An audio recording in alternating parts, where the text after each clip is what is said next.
Every revolution starts in the minds of the people. Arm yourself for the war of ideas. Take back your life. Take back your liberty. Tom Mullen Talks Freedom.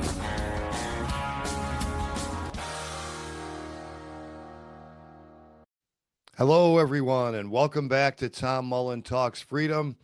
Today is Wednesday, April 2nd, Liberation Day, according to our President Donald Trump and his administration. And of course, what he means by liberation is we're going to impose new taxes on the American people, and that will make them freer. Of course, it's April 2nd, so in 13 days, they should be even freer still when they get an even bigger tax bill. But of course, the president does not see it that way, and he doesn't even think that we're going to pay the taxes, even though when our American importers bring in a foreign good, it is indeed them who sends the money to the government. Somehow or other, that's being paid by the exporter. And I'm going to get into the tariff thing and say a few things about them in general. I'm not going to recap David Ricardo or Adam Smith or Carl Menger in full. I think most of my listeners have some idea why tariffs are bad, but I think there's a few qualifiers out there that maybe even some of you might buy, and I just like to address some of those. Some of the reasons why, yeah, tariffs are bad in a perfect world, but because of this, that, or the other thing, these are going to work. But before we get to all that, I wanted to talk a little bit, just follow up on my last episode, which was based largely on my 2015 book, Where Do Conservatives and Liberals Come From? And basically, the idea behind the title and the idea of the book was to say, what is the conservative philosophy? What are its actual foundations? How does a conservative think? How does what we today call a liberal think? How does a libertarian think? Well, how do they see the world? How do they see the nature of man? And especially, what is it they think is the main issue that the government is supposed to solve? So, when people say, well, what's the government supposed to do? And you might have this long laundry list of things, but it kind of boils down to a few things, and I'll summarize here. And to get more of the explanation around this, read the book. I've got a link to the free excerpt on the last episode's show notes. You can just read it for free.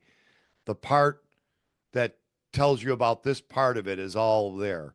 And I'll link to it again here on today's show notes page. What it boils down to is conservatives like Thomas Hobbes and Edmund Burke believe that the main purpose of the government is to control our savage nature, that the natural state, if you didn't have a government, would be a state of war, everybody against everybody, and everything's a war, and everything that's not controlled by the government's a war. Now, Burke and Hobbes disagreed on what form the government should take. So a lot of people get confused about that. They think, well, no, Burke was always championing local traditions, prescription, and Hobbes wanted this all-powerful monarch or assembly. He said either one, as long as the power wasn't divided and it was absolute, that there could be a monarch or an assembly. Yeah, that's the form of the government, but the purpose of the government for both was the same. And I went through that, read some quotes from each of them where they both say that. So there's really no disputing that, and you can read that in my book. Liberals, on the other hand, what we now call liberals, we should just call them socialists. I wish they would just adopt that name and, eliminate some confusion. But the word socialist has a stigma in America, not as much as it should, but enough that they want to call themselves liberals instead. And of course, a liberal 100 years ago was a libertarian. That's, they're like the Federalists who didn't, they called themselves the Federalists, but they didn't want federalism. They wanted nationalism. And then the anti-federalists who wanted federalism had to call themselves the anti-federalists, even though they wanted federalism. So there's a long tradition of that. I think I talked about that last time. And the liberals slash socialists believe that the purpose of the government is to restore the equality that's lost when people acquire private property. So they believe the defect of the state of nature is this point at which people start acquiring physical property. And that's when the inequality starts, and that's where all conflict comes from. And that's the purpose of the government for them. And you hear it all the time. What do they talk about all the time? Inequity, income inequality. This isn't fair. It's their whole philosophy. Now, they may have this policy or that policy, but they all revolve around this equality idea. And then, as I said last time, libertarians believe, as Thomas Jefferson believed, as George Mason believed, as Samuel Adams believed, that the purpose of the government is to protect property rights. Now, somebody might say, well, Jefferson said it's to secure our inalienable rights, only some of which are life, liberty, and the pursuit of happiness. Yes, those are all property rights. And that's what Thomas Jefferson believed. He told us that if you want to understand American liberty and natural rights the way Americans understand it, you have to read John Locke's second treatise, where he groups life, liberty, and possessions, what other people generally call property. He groups those three things into the general name of property.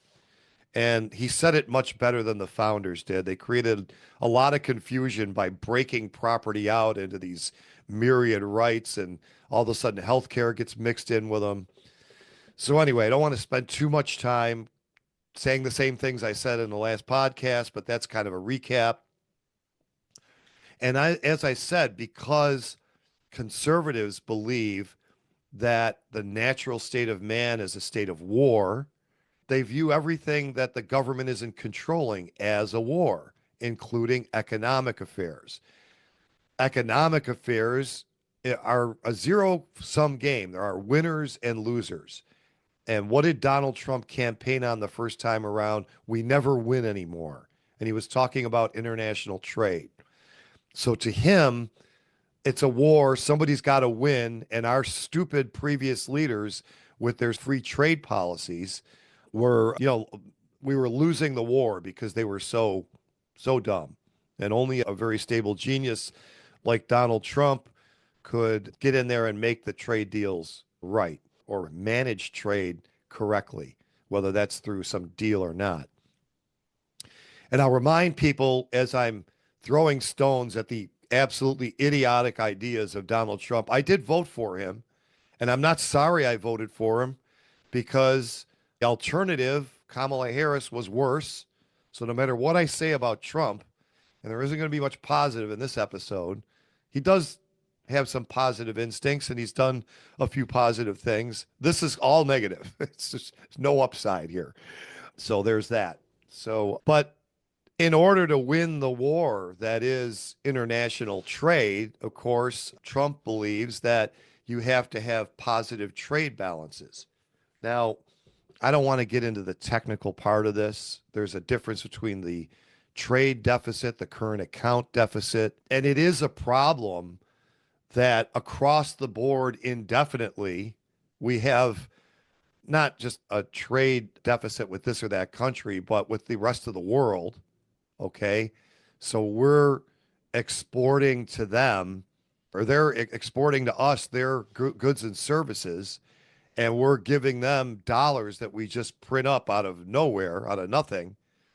Okay. So that's a problem. It's not a problem to run trade deficits for a period of time if what you're doing is borrowing money, let's say, to build infrastructure. Because what these people do when they get our dollars is they buy U.S. bonds, the government bonds. And of course, we don't want the government building infrastructure, but it does. So, for a limited time, a trade deficit isn't necessarily bad, but it can't go on forever, especially with a fiat currency that, you could just keep printing as many dollars as you want, and they just keep sending you their stuff. Okay. So Trump proposes, and there was an article today that said that he intends for the tariffs that he's going to announce today to be reciprocal. In other words, we're only putting these tariffs on countries that are putting tariffs on us. Okay. And that would seem to be more justified than if you're just, we're going to put tariffs on everybody. You know, think Saul Rosenberg, tariff everybody. So probably a reference that most of you don't remember, the Jerky Boys from the late 80s and early 90s. Saul Rosenberg, sue everybody. With Trump, it's tariff everybody. Anyway, so before we get to why the tariffs are bad under all circumstances, let me just say that what I did not do in my book, and if you notice, my book is actually titled Part One. The history of that book is I wrote most of it between 2009 and 2011. And I was pitching it to publishers, and everybody was interested in the content. And then basically, what I was told was, we just don't know how we can sell 500,000 copies of this because you're a nobody. But by the way, one of them said, what would you think about ghostwriting a book for somebody else? And then I spent 7, 8 years doing that. But I wrote most of it between 2009 and 2011.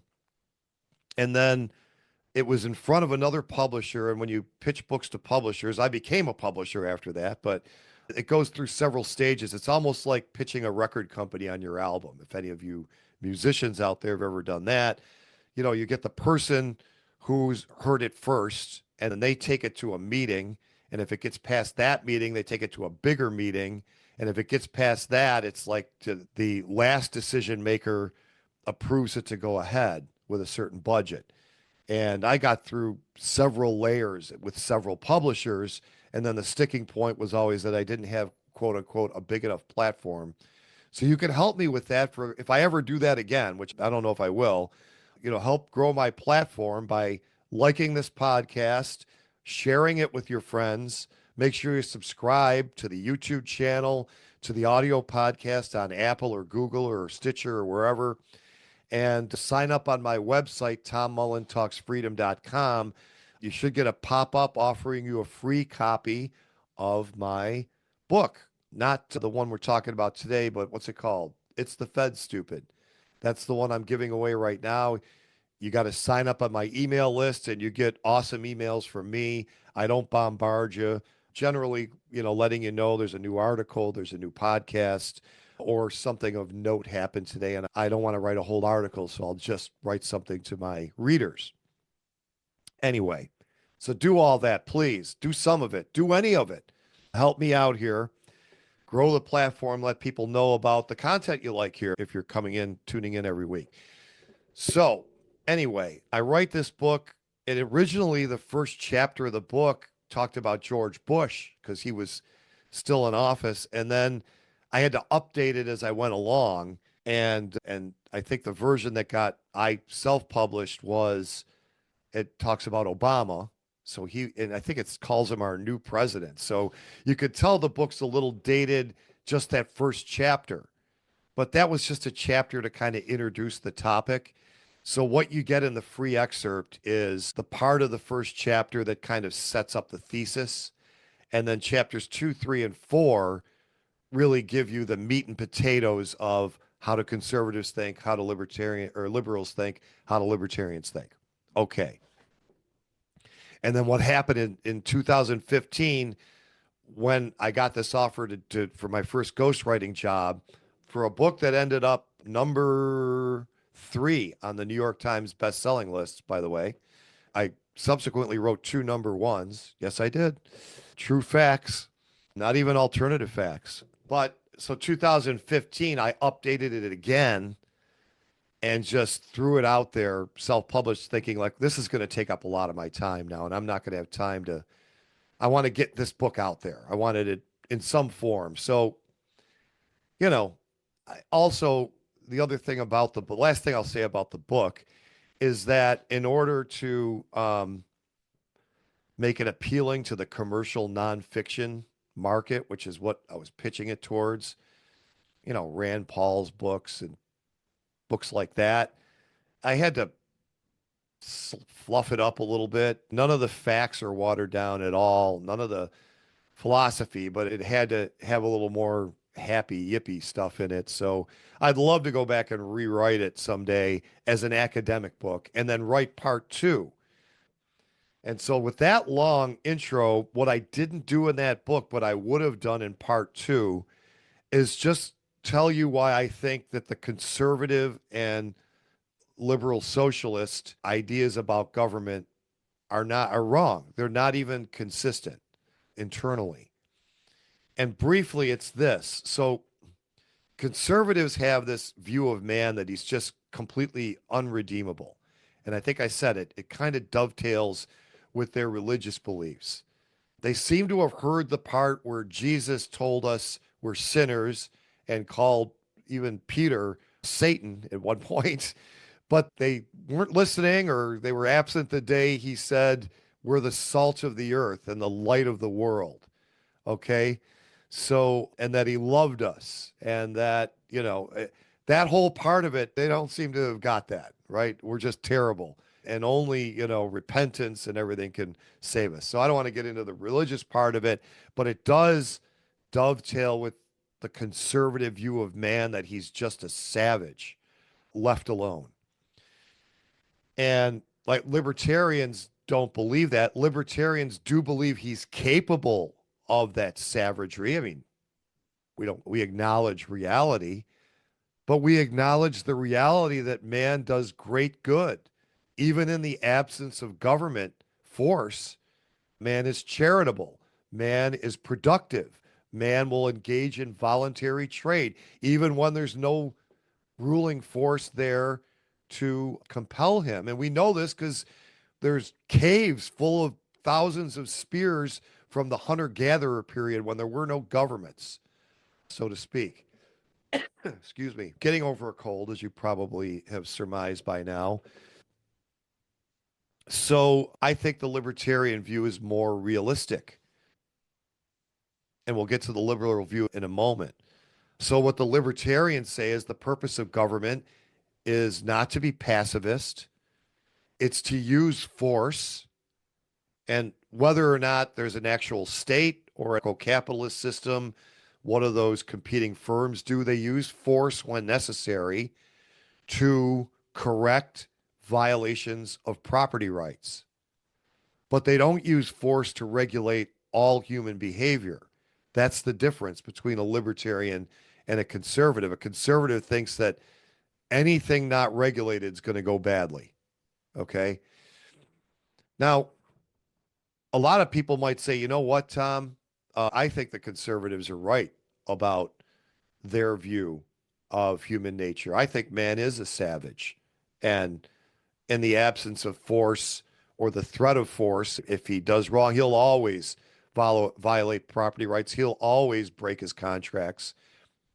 Let's just say that they're correct about that. It still doesn't justify the government doing any more than what the libertarians want it to do.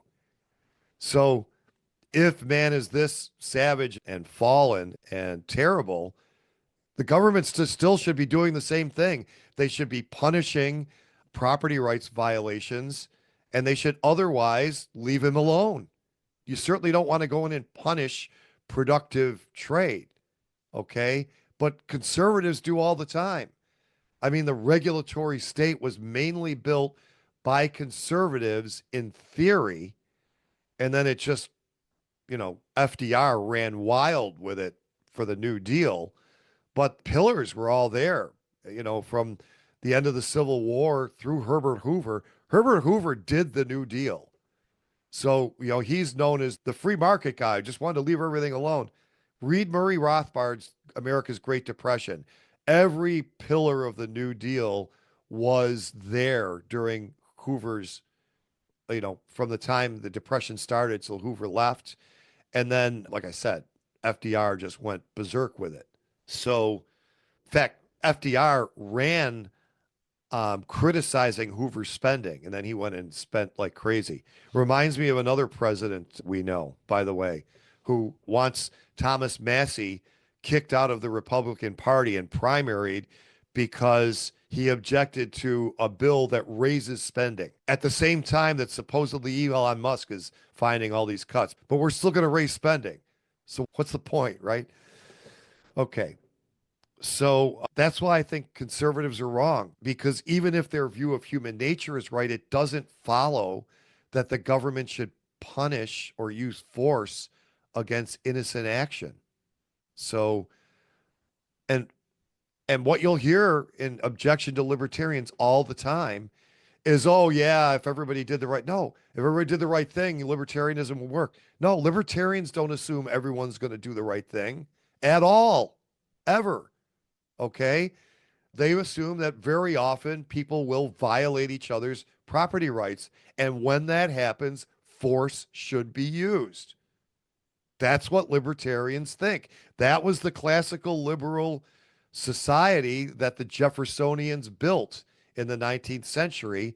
And the Hamiltonian Republicans, who finally won with Lincoln, systematically started to take apart and build into a conservative system with all these new government departments. Okay. Okay. So that's briefly, well, there's a lot more. I would have written a whole chapter on this in part 2 of the book, and maybe I will someday in my golden years as I right after my memoirs. I should write my memoirs because nobody would believe the things that I've done. Not that I'm some fabulous guy, just all the different wacko things that I've Forrest Gumped my way into. But that's a story for another day. All right, why are the liberals wrong? So the liberal philosophy says what's wrong with the state of nature is private property that leads to inequality, which leads to conflict. And a lot of people might say, you know what, Tom? Most conflict is over inequality or envy or people wanting the possessions of others. And let's say that's correct. I think, that's pretty close today, but not the way the liberals think of it. They think that people acquiring property legitimately are no different than the people acquiring it through subsidies and privileges from the government. They never make that distinction. But let's say they're right and that the purpose of the government should be to make everybody more equal. Well, their policies don't do that. The thing that makes now there's never going to be equality and there's never going to be economic equality. If it could theoretically be achieved for a moment, for a minute in time, it would immediately go away because immediately some people would work harder. Some people are more talented. Some people are both. Some people are luckier, whatever. And under any system, socialist, laissez-faire free market, conservative regulated, fascist, communist, whatever. There never has been equality under any of those systems. There never will be equality. But let's say that, okay, it'll never be perfect, but that's what we should be going for. Well, history has shown that the most leveling system is the unregulated free market. Now, we've never had a totally unregulated free market, but the less regulated it is and the more property rights are protected, the more leveling that is. The disparities. Oh, well, what about Rockefeller? Rockefeller started out, by the way, as a middling class salesman. Carnegie started out shining shoes. He was dirt poor. Those people became the equivalent of today's billionaires because of the unregulated free market. Of course, when they got to the top, having climbed the free market rope ladder, they immediately started, trying to cut away the ropes so nobody could follow them up. That's why they're robber barons, not because they got so rich or because they supposedly were so ruthless. They were, fantastic businessmen. They reinvested their profits to a large extent. Rockefeller lived in, compared to a Hollywood movie star, a very modest house. So, but yeah, once they got to the top, Rockefeller, Morgan, they all wanted government regulation. See, that's the myth is that they were monopolizing markets and charging whatever prices they wanted. That never happened. Never. They tried to do it and they kept losing their shirts. So they started screaming to the government, you got to get rid of these little competitors. Their products aren't safe. Their products aren't fair. Unfair competition. Sound familiar? And then they finally got it and got rid of those competitors. And when you get rid of smaller competitors, of course, the disparities start to grow. The Federal Reserve, the ultimate regulatory institution and wealth transfer institution, that more than anything else is responsible for the income disparities that we see today and the wealth disparities. Wealth is more important than income. If you're able to save over time, you can become wealthy even with a lower income, as long as you consume less than you produce. But we have all kinds of things robbing the average person's savings, starting with Social Security and Medicare. And I think I've made this example before that, the oil companies, big oil, their profit margins are in the single digits. Okay. They make big monetary profits because 8% of their revenue is a big number, but they're very lean. And that, in an unregulated market, they would probably still dominate, although there would be more competition. The average household gets 15% taken off the gross. So if you think of the average household as like a business, most businesses can't afford to just have 15% lopped off the top. you know, and then, figure it out paying your expenses after that. That's where your profits are going. That's where your savings are going. And if you think Social Security is somehow saving, well, the government spends that money the minute they get it. That's a fact. That's always been a fact going back to the 1930s. It's never been any different. Nobody ever saved it and then it was stolen later. That's all a myth. And I'll do a whole episode on that as promised. I got a couple I keep promising to do, and I'll get to them. But so in any case, those are one of the reasons that the average Joe doesn't accumulate wealth, because what would be his savings is, is taken away in these programs with the promise we'll put you on welfare when you're old. Okay. And especially in Medicare, that's helped. There's a lot of reasons why healthcare is so expensive. A big one is Medicare, because that's all artificial demand that's created that drives up the price. When you're guaranteed to get paid from the government, you don't have to be competitive. Okay. And a huge part of the healthcare market, that's how they operate. Same Medicaid, similar program. That one's for the poor, guaranteed to get paid. Don't have to be competitive. Again, another day. But generally, the programs that liberals push, every one of them contributes to income inequality, wealth inequality. Okay. To the point where it's like, lots of people have asked, what would be different if that's what they were really trying to do, is make everything unequal, while saying the opposite, because not much would be different. Okay. And the last thing I'll say is, of course, I blame the people for this, because the only way they get away with this stuff is promising the people, this sainted we the people, we're going to give you other people's money. And the people take it, the bait, every time. So there's the Faustian bargain that the average Joe makes with the government. Now, he could stand on principle and say, I don't want anyone else's money. I don't believe that's right. But he doesn't. And that's why he's in the shape he's in. And there was a time when the average American, they would have resisted this with guns, as they did public school. When that idea got floated, mandatory public school, when that idea got floated, yeah, it was resisted with guns in a lot of places. That's how much the people were against it. You have to wonder what happened. Where are those Americans? The ones that used to go to, the Stamp Act guy's house with ropes telling him, resign or we're pulling your house down.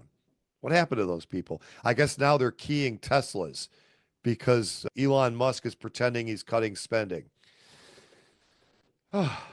Anyway, so generally, I just wanted to kind of follow up on that episode and say, look, even if their assumptions are correct, conservatives and liberals are still incorrect with their prescription. It won't do and it hasn't done what they say it's going to do. So, and the other thing about conservatives, well, at least you get order with conservatives, but no, you don't. You get rebellions. You get commies. That's what they feed off of is the injustices perpetrated on them by conservatives. Okay? Now, what they want to replace it with is also unjust and arguably far more unjust. But they bring up the things about conservatism that are legitimately egregious. And all through history, you've had the popular revolution starting in 1789. And they're the communist revolution. The French Revolution was a communist revolution, not quite what they did in Russia, just because it was more Rousseauian, less complete confiscation. They did confiscate, they just killed the rich people. Of course, they did that in Russia too. But in any case, like the conservative government never lasts. No one's happy under it. Okay. And, you could say, well, the libertarian government didn't last either, but to a certain extent, it lasted longer because even after the Republicans following Lincoln were picking away at it, it was still there very much into the early 20th century. So, enough about that. I guess we're here. The title of this episode will have something to do with tariffs. And as I said, mercantilism is the natural economic system for conservatives because it simulates war, right? It's a contest. It's us against them. We have to win. And originally it was like trying to control inflows and outflows of physical gold. And now it's just trade deficits in fiat dollars and euros and et cetera, et cetera. But it hasn't, in principle, hasn't changed. And for everybody who says, oh, Tom, NAFTA wasn't really free trade. Yeah, I know. I understand that it was 20,000 pages long. I know it wasn't 20, it was 2,000. Back then, they were only 2,000 pages. And a free trade deal only has to be one page. I got it. I wrote that like before you were even born. But what those deals did was make trade freer than it was without them. Now, what it did was build in all kinds of privileges for big corporations, and that's bad. But we were better off with freer trade with China and Mexico and Canada than we will be now. Okay. One of the things that saved us after the financial crisis, and I would argue contributed largely to price inflation not being as bad as it was this past time when we printed trillions of new dollars, is the cheap goods coming in from China. And that was a relatively new thing. And they were relatively freer then than they are now economically. Under Xi now, they're backpedaling. Okay. But we explored doing some business. One of my business partners in the 2000s, about the mid 2000s, when I was in the hearing aid industry, had actually lived over there for 10 years and had part ownership in a factory over there. And we were going to do some business. And I could tell you, it was so much easier to do business in Guangdong in China in 2005 than it was in 2005 Florida in the United States when I lived there. That's why they started getting so rich because they're so much freer. I've got an article about that somewhere. It's like, and of course, the conservatives are always jealous of the communists in China. Well, they could just, make a decision and do something. We have to go through Congress. That's not why they're richer. Okay. They could always do that. When Mao was in charge, it was even easier for them to just make a decision. What's different about China in this century than in the 20th century is they're way more capitalist And that's why they caught up to us. And we're way less capitalist. And that's why we're, moving back. Anyway, yeah, Tom, tariffs, right. So Trump's going to announce these tariffs at 4 o'clock today. And he's going to say, look, we're only putting them on the countries that are putting them on us. And that might seem to some people not as bad as just mercantilism for no external reason. But the first thing I want to say is we're better off with zero tariffs, even if every country we trade with has high tariffs, than if we also put on high tariffs. Okay? And a great analogy, I may have said it on the podcast before, but I'll say it again. And this might be Walter Block, and he might have been quoting Murray Rothbard. I can't remember. But he said, like, suppose Trump and Xi from China were in a rowboat and they row out to the middle of the lake. And Xi stands up and shoots a hole in his end of the boat. The water starts coming in. It's not going to help for Trump to stand up and shoot a hole in his end of the boat. Okay. So when the other party is putting on tariffs, it harms us and it harms them. Okay. It harms both parties. And that's bad. So let's just use Canada. I'm sure Trump has found places where Canada puts tariffs on American imports, exports from America into Canada. And he's like, okay, well, if you're going to keep that tariff, I'm going to put one on, you put that tariff on X, I'm going to put an equal tariff on Y that you export to us. That's not helping us, okay? Their tariff is bad, hurts Canada, hurts the United States. Our tariff hurts Canada and hurts the United States. See, that's the part that, the conservatives don't get. The tariff hurts the country that puts the tariff on as well as the other country, maybe more. And I'll give you an example. So let's say Canada is putting tariffs on our cars, and we can't export those cars to Canada because their price is higher than the Canadian cars because of the tariff, where if you took the tariff off, the US cars would be less expensive than what they can do in Canada. Okay, so that's hurting us because while we may sell cars to other people instead, if the tariff wasn't there, we could sell them to the other people and the Canadians. So we can't be as productive in an area where we're presumably good making cars. This is just an example. I'm not saying that we are better than the Canadians at making cars, but let's say we are. And that's why they have the tariff, of course, because they don't want their car companies to have to compete with the cheaper American cars. So that's hurting us in that we can't make as many cars. We can't produce as much of what we're good at producing as we otherwise could. We sell the cars to other people instead of selling them to the other people plus the Canadians, right? That hurts us. But it also hurts the Canadians because what is the Canadian getting? Oh, well, they get all these new jobs. Yeah, they get jobs for a tiny number of people. But every Canadian who buys a car is paying more for the same car than he would if he was able to buy the American car at the real price. You follow me? So let's say the American car costs $20,000. Okay. And then the Canadians come along and they put a 20% tariff on it, make these nice round. And that makes the American car cost 25. And the Canadian car costs 23. So without the tariff, the American car would be cheaper.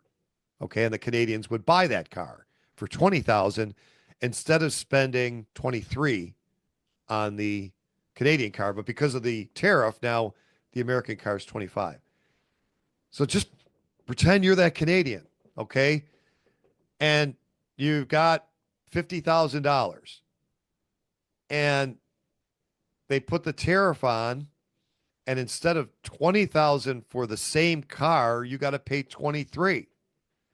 All right. Now, if the tariff wasn't there, then you, the Canadian, would have the car, on one hand, and you'd still have $30,000 in the other.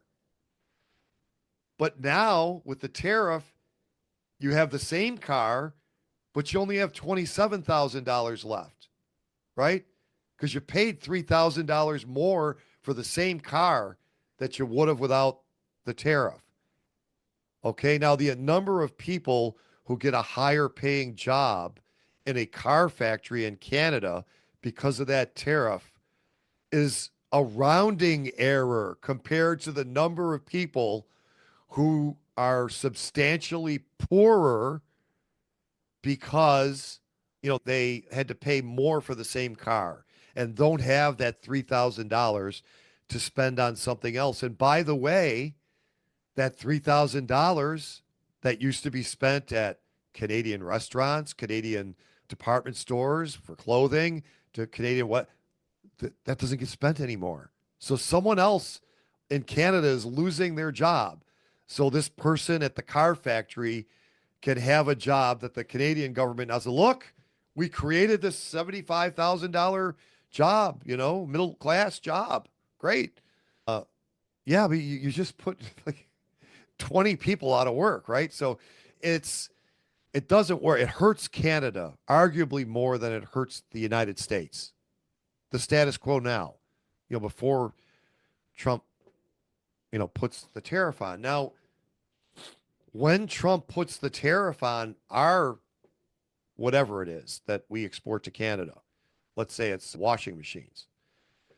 And then he says, look, I created all these new washing. We're now exporting to Canada, and the washing machine industry had to build a new factory on American soil, and we're selling these, whatever, to Canada.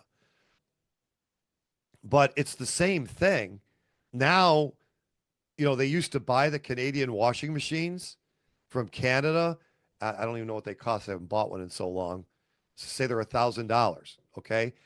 So they used to buy them for 1,000 from Canada. And now Trump puts, a 50% tariff on it. To make a difference, that's probably what he'd have to do. And now they cost 1,500, but we can build them in America for 1,300. Same exact scenario. So now we've got this tiny group of Americans with this minuscule amount of jobs building wash machines, exporting them to Canada. And Americans can't buy the Canadian washing machines at 1,000 anymore because Trump's made them worth, cost 1,500. So now they got to buy the American washing machines, and they cost 1,300. So again, same $50,000 you have to spend, and before you would, buy the Canadian washing machine, and in one hand you'd have $49,000 left, and in the other hand you would have the washing machine. So in this case now you have $48,700 left and the same washing machine. See, as you're poorer at the end of that. Now someone's gonna probably leave a comment. Oh well, in your example, where it's not much to pay, a couple $100 versus, 3,000. Okay, so I picked a bad example just because I'm going off the top of my head. But believe me, whatever we gain, we're going to lose more than that by putting the tariff on. All right.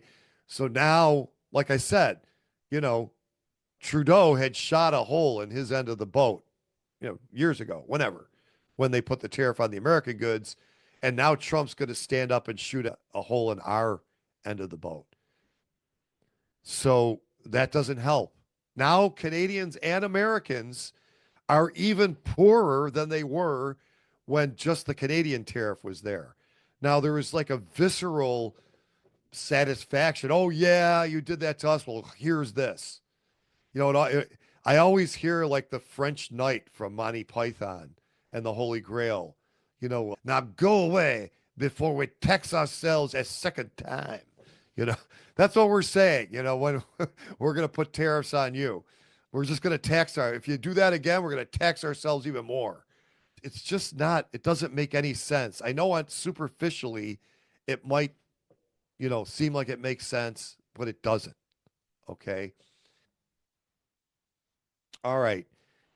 And then, of course, I've already addressed the idea that, well, he's only doing this because in the end he wants free trade. I don't hear that from Donald Trump at all. I never have.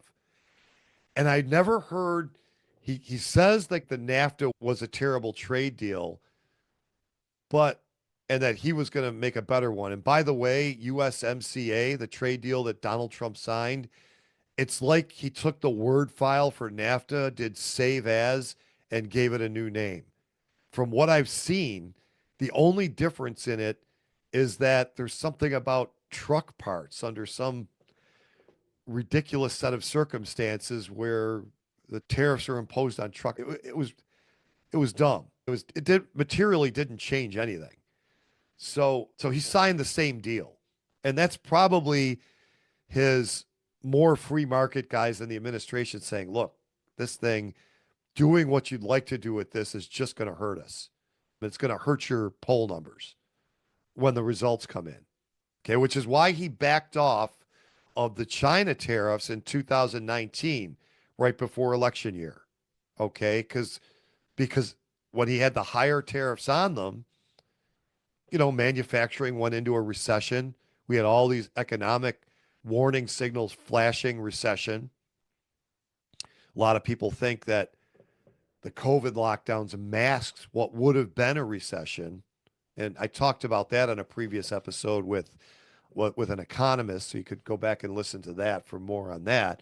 But in any case, he backed off on those. So, and now he wants to put them back and then put even new ones on. So, number one, I think Donald Trump is just a mercantilist. And, in his defense, I think he sincerely believes in mercantilism. I don't think this is some, populist just trying to get votes. I think he really, when you go back like 30, almost 40 years and see Donald Trump interviewed, it's like all the same stuff. It used to be Japan, not China, right? They're knocking the hell out of us, they're killing us. This is like Japan in the 80s when they were, making cheaper cars than us in electronics. So I can't believe that he's been saying it that long just to, build up towards a political career in his, the last years of his life. I think he firmly believes in mercantilism, as did Alexander Hamilton, as did Andrew Clay, as did Abraham Lincoln, right? As did, by the way, Calvin Coolidge, the sainted Calvin Coolidge, who I think he gave speeches praising Hamilton for this. Okay. Not free market guys. Okay. And this stuff at the end of the day, one of the things I'll also say about conservatism and liberalism, it's not an accident that libertarianism, classical liberalism, was born during what they call the Enlightenment and the subsequent Age of Reason, because it is a completely reasonable way to view the world. It satisfies no emotions. Okay. Conservatism satisfies emotions like this. Oh, Canada put a tariff. Well, my President Trump just showed them and he hurt them and he will hurt them with these tariffs. And that feels good to people. They don't realize they're hurting themselves too. That would take reason, but they're not using reason.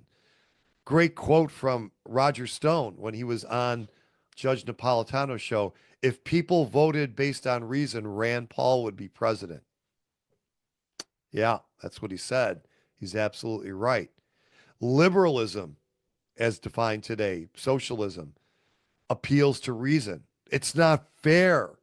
Even if it's you and you're rich and you're a socialist, it's not fair that person's so poor and that person's so rich.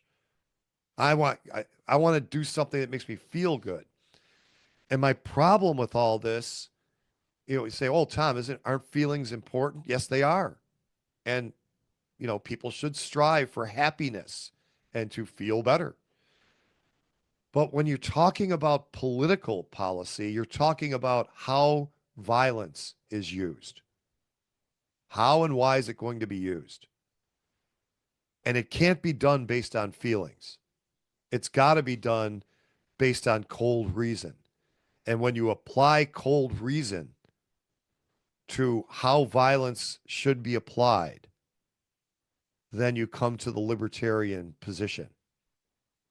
It should only be applied in response to a violation of a property right.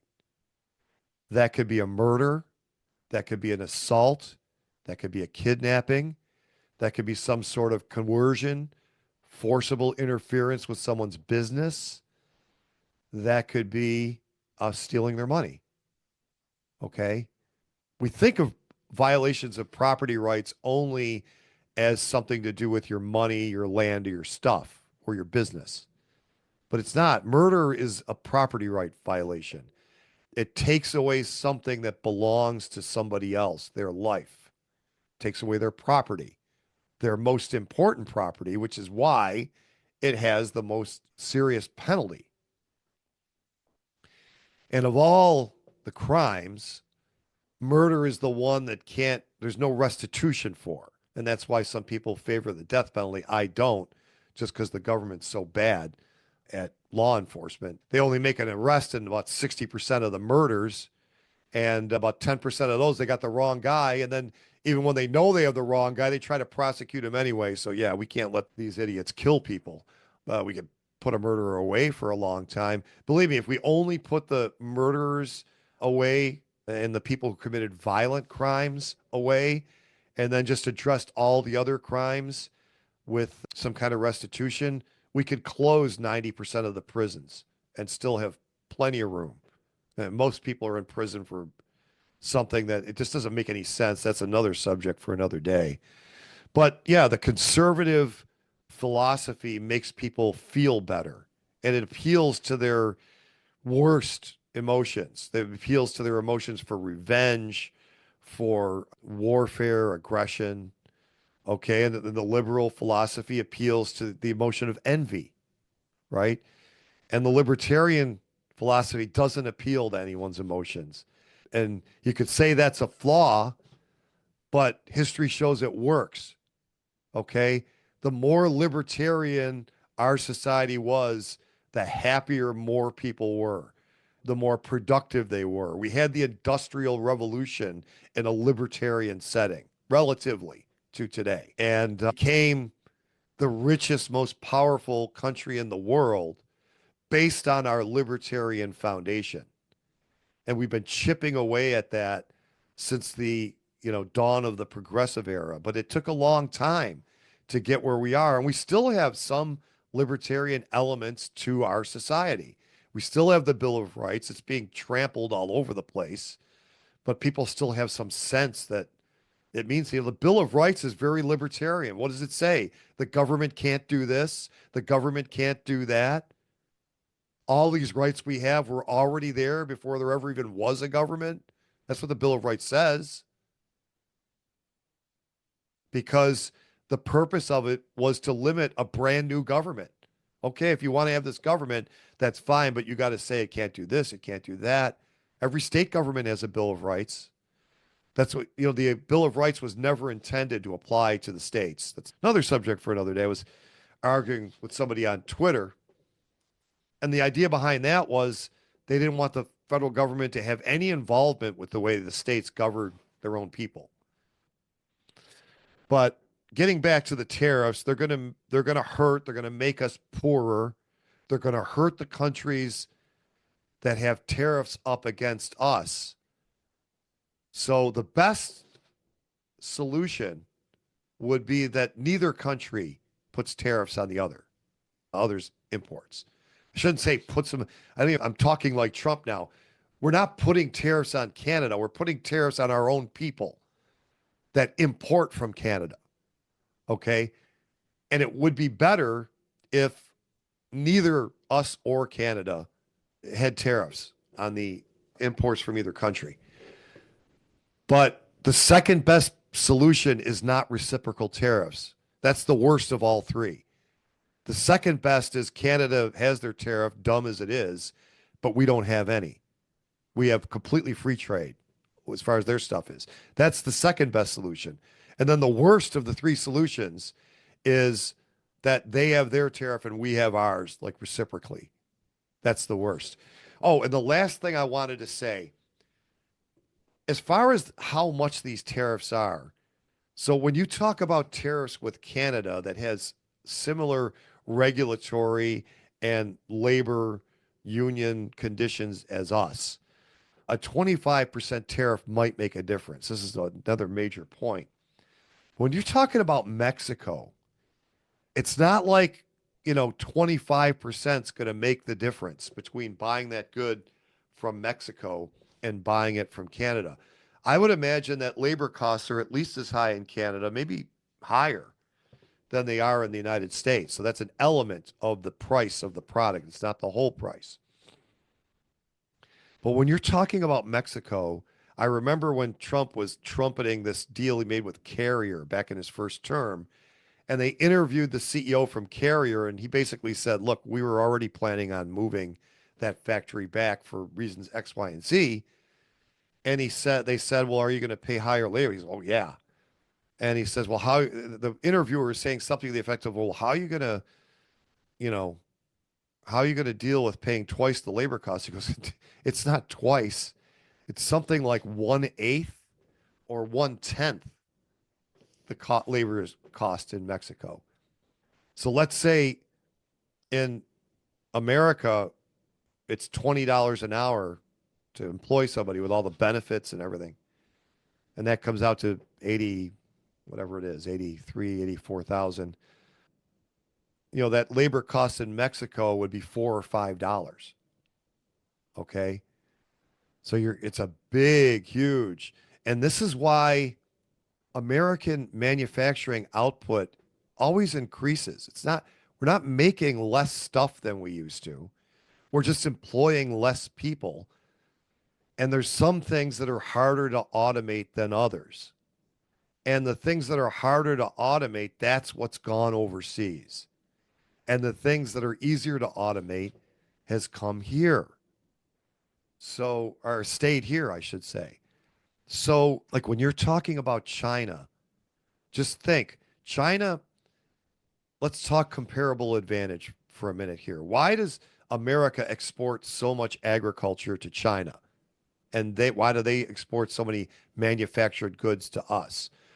Well, the United States, it has some of the most arable land in the world, just thousands and thousands of miles of it.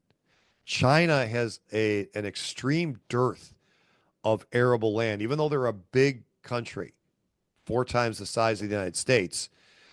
Compared to their population and with all the mountainous areas and et cetera, they have a problem with arable land. And so we're competitive exporting agriculture to them, which is why we do it. On the other hand, not for all manufacturing, but for labor intensive manufacturing that's harder to automate. China has almost 1.5 billion people, 5 times as many as the United States.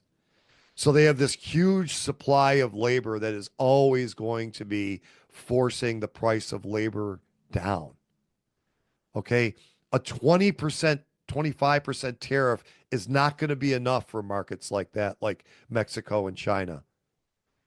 And as I've said before, if Trump is bragging about the money that he's collecting from the tariffs, well, then he's not protecting domestic manufacturers, because in order to collect the money for the tariff, you have to still import the foreign good. It must still be cheaper, even with the tariff.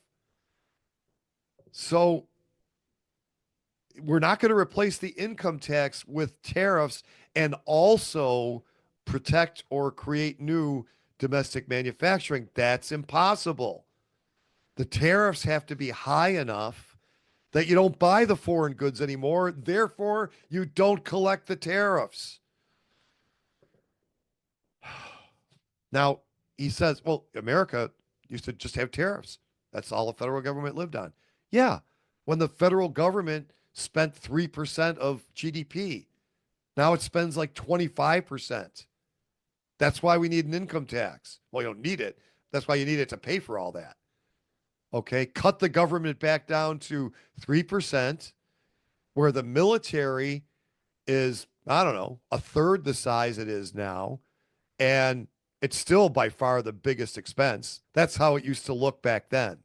The rest of the government was nothing. It was peanuts.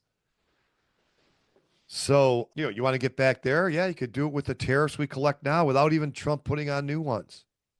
All right. But if you want a big government like we have now, if you want to put everyone on welfare, like a third of the population from the time they're 65 until they die, when they're 95, can't do that with tariffs. We don't even, we only have 3 trillion in imports. The government spends 7 trillion. What are you going to do? Put a 250% tariff on everything? Every import? All right.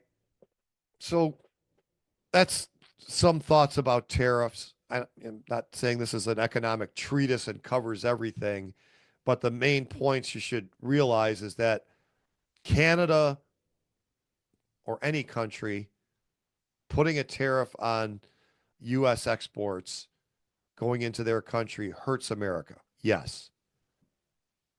America responding with a reciprocal tariff that does the same damage to Canada does not help us. Okay, because it hurts us too. Their tariff, in the absence of ours, hurts us and Canada. Now, our tariff comes along and hurts us and Canada as well. So now we have twice the hurt, and Canadians have twice the hurt. Where if it was just Canada putting on the tariffs, each side would have half the hurt. You follow me? So it doesn't hurt. It doesn't help to shoot a hole in your end of the boat. Just I can't think of a better analogy. And what he's going to do today is terrible. And really, the last thing, have we survived high tariffs before? Yes, we have. Okay.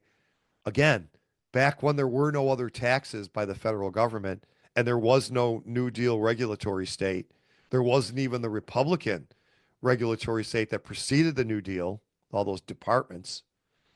Before all that, yeah, we could still grow exponentially with high tariffs because we were growing in spite of them because of all the other good things.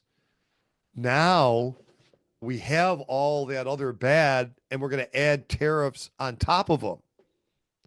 I think I mentioned either in a written piece or the tariffs were originally pitched. By the way, I'll say this is another thing.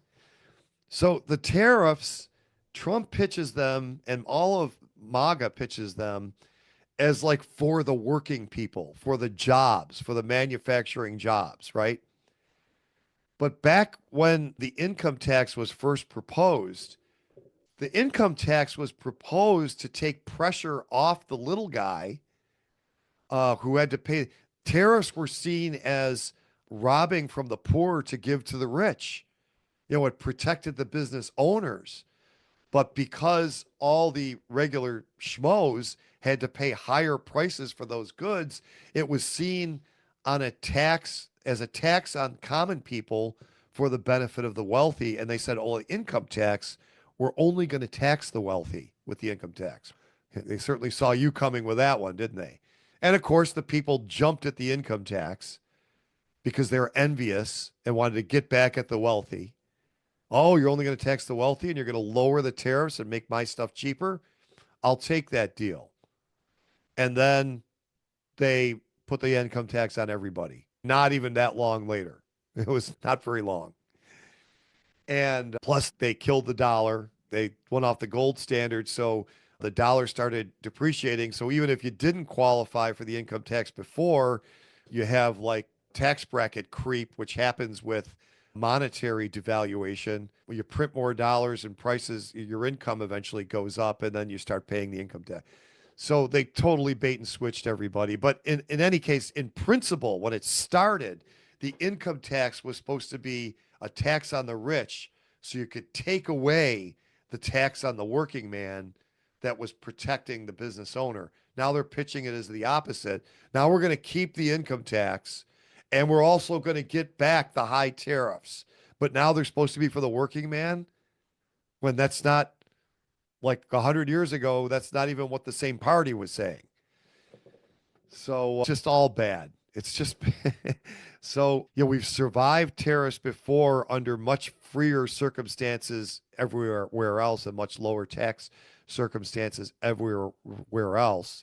And we could survive these. They would be a negative, but we could overcome them if we weren't in such a bubble. So I think I said a few podcasts or articles back, Trump's tariffs wouldn't do damage in a vacuum, but they could burst a bubble and start something that we really have to go through. I don't know that we've had a lot of recession cleansing of any of the inefficient investments of capital because we keep printing so much money after these crashes. And what does printing money do? The free market is trying to put those companies out of business because they're not profitable. They're only surviving on the cheap money, the artificially low interest rates. And so when you have a crash and then a recession and companies go out of business and people get unemployed, that's a cleansing effect. It hurts, but it's necessary because keeping those people doing something unprofitable and inefficient is making everybody poorer, including them and everybody else.